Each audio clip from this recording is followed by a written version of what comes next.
જય શ્રી કૃષ્ણ મિત્રો.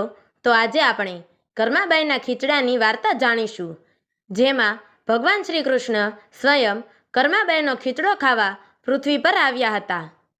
17મી સદીના પ્રારંભિક સમયમાં રાજસ્થાનના નાગોર જિલ્લાના મકરાના તાલુકાના કાલવા ગામમાં એક પવિત્ર અને નિષ્ઠાવાન ચૌધરી ખેડૂત પરિવારમાં કર્માબાઈ નામની એક મહાન સ્ત્રી સંતનો જન્મ થયો.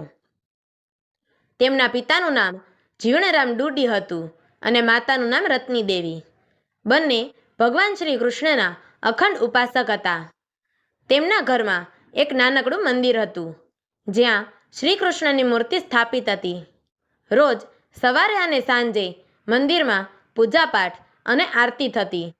નાનકડી કર્માબાઈ આ બધા વિધિ વિધાનોને ખૂબ જ ધ્યાનપૂર્વક નિહાળતી. રોજ સાંજે માતા પિતા ભગવાન શ્રી કૃષ્ણ માટે ખીચડો બનાવતા અને તેમને સમક્ષ ધરાવતા. ત્યારબાદ એક પડદો આડો કરીને થોડીવાર રાહ જોતા અને પછી એ પડદો હટાવી લેતા. ભગવાનને ભોગ ધરાવ્યા પછી જ તેઓ પોતે પ્રસાદ સ્વરૂપે જમતા. નાની કર્માબાઈને આ પરંપરા અજાણી લાગતી. એક દિવસ એણે નિર્દોષતાભર્યા શબ્દોમાં માતાને પૂછ્યું કે માં, તમે ભગવાન સામે આ પડદો કેમ લગાવો છો? માતાએ હળવા સ્મિત સાથે સમજાવ્યું કે બેટા, જ્યારે લાલો જમે છે ત્યારે એને કોઈએ જોવું ન જોઈએ.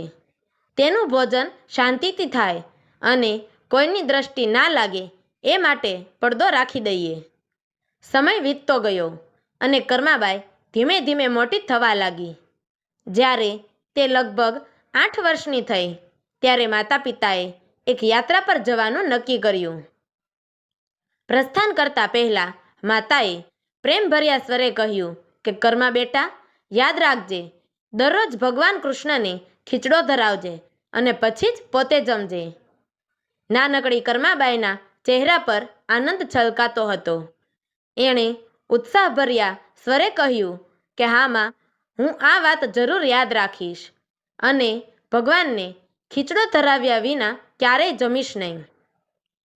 આ વાતચીત પછી માતા પિતા યાત્રા માટે રવાના થઈ ગયા અને કર્માબાઈ તેના કાકા કાકીના સંભાળ હેઠળ રહી. તો મિત્રો, કાલે આપણે જોઈશું કે માતા પિતાના યાત્રાએ ગયા પછી કર્માબાઈ કેવી રીતે ભગવાન શ્રી કૃષ્ણને ખીચડો ખવડાવવાની હઠ કરે છે તે જાણીશું. તો મિત્રો, તમને અમારી આ વાર્તા પસંદ આવી હોય તો અમારી ચેનલને લાઈક કરજો, શેર કરજો અને આવી જ અવનવી વાર્તાઓ સાંભળવા માટે નીચે આપેલા બ્લેક બટનને ક્લિક કરી અમારી ચેનલને સબસ્ક્રાઈબ જરૂરથી કરજો. તો મિત્રો, અમારી આ વાર્તાને છેલ્લે સુધી સાંભળવા માટે તમારો ખૂબ ખૂબ ધન્યવાદ. જય શ્રી કૃષ્ણ. હર હર મહાદેવ.